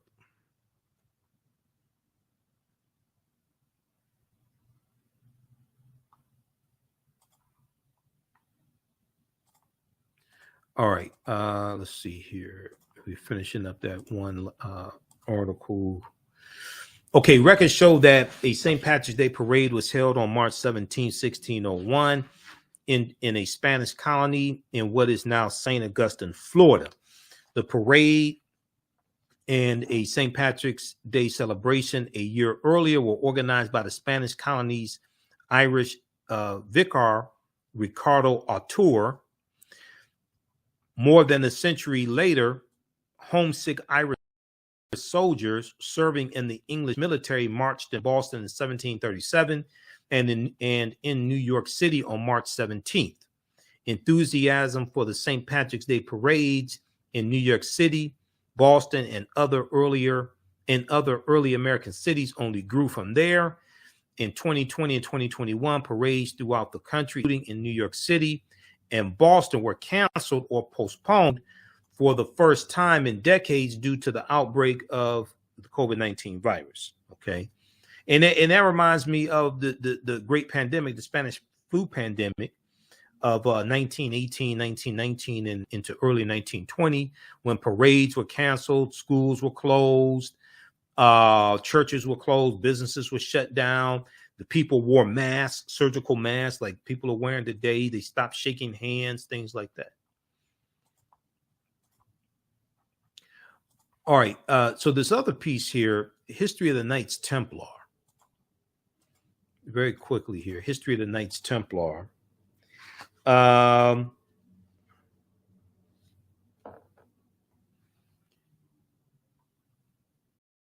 So after Christian forces captured Jerusalem during the First Crusade is 1096 AD. It's 1096 AD. After Christian fighters captured Jerusalem, the First Crusade, groups of pilgrims from across Western Europe began visiting the Holy Land. Many were killed while crossing through Muslim-controlled territory during their journey. Around the 1118 Common Era AD, a French knight named Hugues de Payens founded a military order along with 8 relatives and acquaintances, calling it the Poor Knight of the Temple of Solomon, later known as the Knights Templar. With the support of Baldwin II, King Baldwin II of Jerusalem, they set up headquarters on the sacred Temple Mount and pledged to protect Christian visitors to the city of Jerusalem. After facing initial criticism by religious leaders in 1129 Common Era, the Knights received the formal endorsement of the Catholic Church and support from Bernard Clairvaux, a prominent abbot. Okay, so it goes through, and you can read the rest of this. It goes through and talks about them. This is what this is the tunic that they wore, and they had the red cross on it. A soldier wearing a uniform of the Order of the Knights Templar.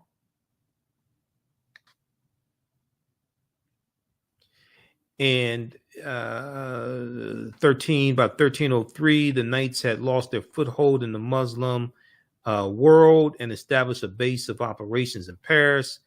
On October 13, 1307, Friday the 13th, scores of Knights Templar, French Knights Templar, were arrested along with the order's great master Jacques de Molay, charged with a host of offenses ranging from heresy to devil worship and spitting on the cross to homosexuality, fraud, and financial corruption. The men were brutally tortured. Many, including de Molay, confessed under duress. King Philip then convinced Pope Clement V, who had raised concerns about the Knights Templar secret initiation rites and practices in the past, to launch his own inquiry. In 1310, dozens of Knights Templar burned at the stake in Paris for recanting their earlier confessions during their trials. Jacques de Molay would suffer the same punishment in 1314 AD under pressure from King Philip.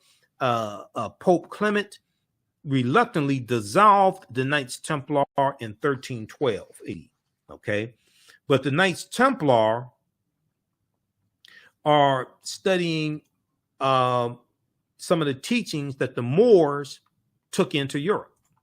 And when the Knights Templar disband, the teachings go underground, okay, and they're going to resurface later, hundreds of years later. They resurface as the Freemasons, as Rosicrucians, things like this, other secret societies. All right. Okay, hold on. Let me make sure that was everything. We got that history of Knights Templar. Okay, if you like this type of information, hopefully you learned a lot. You can support the African History Network, $ the AHN Show through Cash App, $ the AHN Show through Cash App. Also through PayPal, paypal.me/the AHN Show. This helps us keep doing the research, stay on the air, keep broadcasting, pay some of the bills, etc., because this is a lot of work. At our website, I just posted a link here for Cash App and PayPal at our website, AfricanHistoryNetwork.com. We have the information there as well. This is our official Cash App account, $ the AHN Show through Cash App. When you go to it, it says Michael and shows my picture there. These other ones here are fake African History Network Cash App accounts. Okay, these other ones are not me. And we have the link here on our website also for Cash App, and we have the PayPal button, donate button. So we're on Monday through Friday, 11 p.m. to midnight Eastern Standard Time, the African History Network show, Monday through Friday, 11 p.m. to midnight. And on Sundays, 9 p.m. to 11 p.m. Eastern Standard Time, the African History Network show. Download the iHeartRadio app. Search for 9:10 a.m. Superstation WFDF. You can listen to all the shows live and my show as well. And then also search for the African History Network show on iHeartRadio, because we have our own page there. They have about 300 of my audio podcasts. You can click here, listen to podcasts. It takes you to our Blog Talk Radio page, blogtalkradio.com/the African History Network show. You can advertise with the African History Network, advertise your Black-owned business, your African-American-owned business. Current promotion, buy 1 month, get 2 months free. Email us at AHNshow@AfricanHistoryNetwork.com.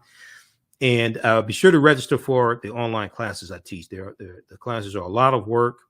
Takes a lot of preparation, but you're going to learn a lot. It's a lot of preparation on my part, a lot of work on my part, but you learn a lot. This also helps support the African History Network as well. On Saturdays, I teach ancient Kemet, the Moors, and the Ma'afa, understanding the transatlantic slave trade, what they didn't teach you in school. So if you like the information I shared with you today, those slides that I showed you, those are from some of the slides from the online class. I'm the one that puts all the slides together.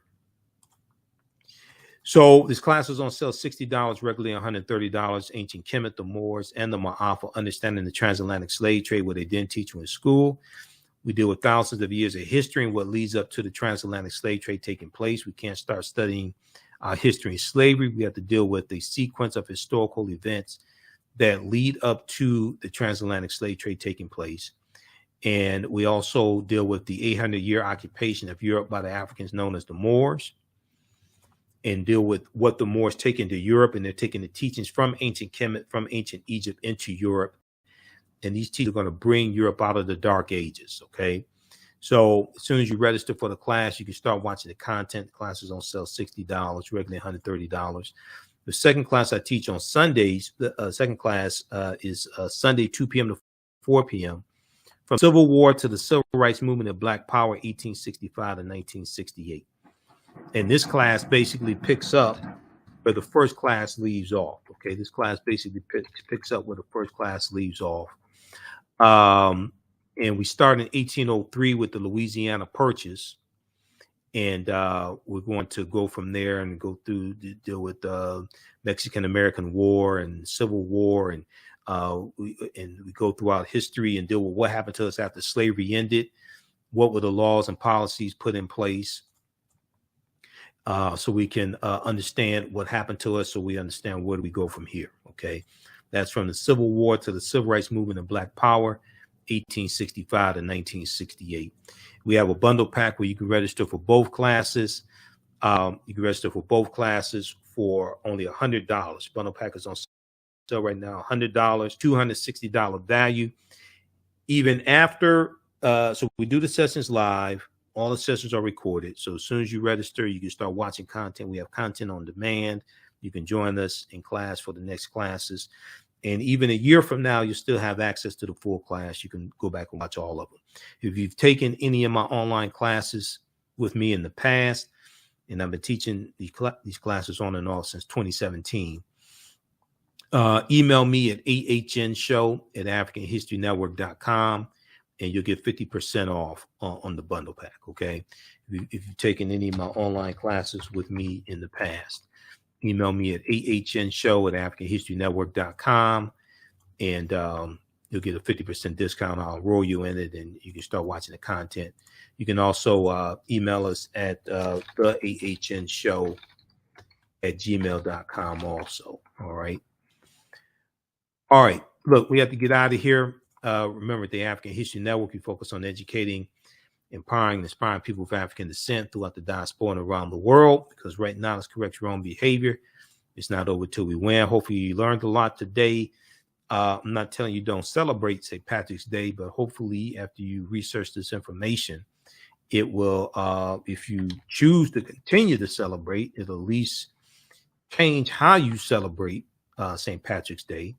And we should study the history of all these European holidays we've been taught to celebrate. So at least you know what it is that you are participating in. Okay. and read African People of European Holidays and Mental Genocide as well by Dr. Shaka Musa Barashango.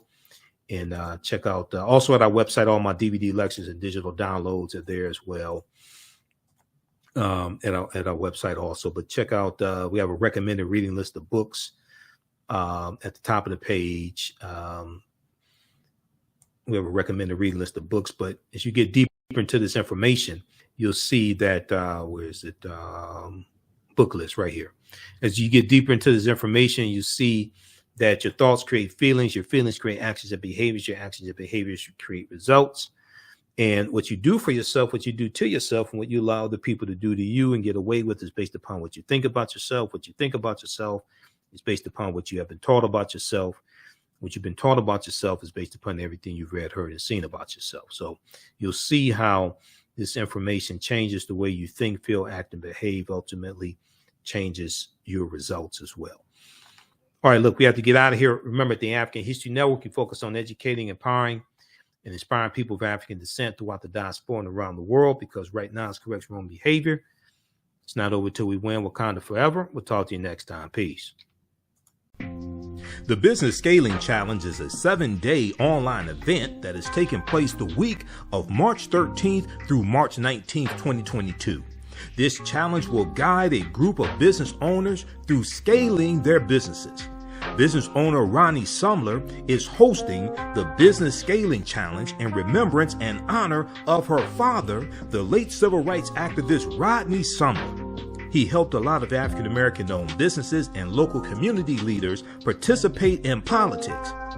However, when he passed away, all of his ventures died with him. This inspired his daughter, Ronnie Sumler, to help community business owners preserve their businesses. Her business, Digital Dandelions, offers business Bibles to record business processes and procedures. Their business Bibles are their branded run-of-show business manuals that have everything you need to run your business in one place. Their business scaling kit is the first step in creating a business Bible. It includes everything needed to grow your business in one place. Join the Business Scaling Challenge Facebook group for more information, and good luck in scaling your business. The work that I do is larger than the fashion industry. It's larger than the art world. And I believe that I was born to bring newness into this world. I'm Kaima McIntyre. I'm 24 years old and I'm an artist. I create everything from paintings to jewelry design, metaphysical jewelry to be specific, and fashion design. The only reason why my prom dress went viral is because people needed it. Within a few days of going viral, Notori Naughton reached out to me and she's like, I saw your dress, can you make me a dress? I was equally as shocked to be asked by a celebrity to design their dress at the age of 17.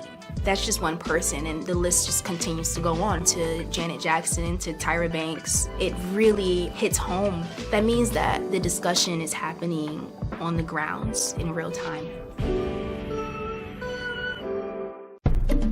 Come and travel with me to a time long ago and place far away. You will experience high adventure and excitement. You are fighting alongside an ancient army in fierce battle. Feel the exhilaration of struggle and final conquest.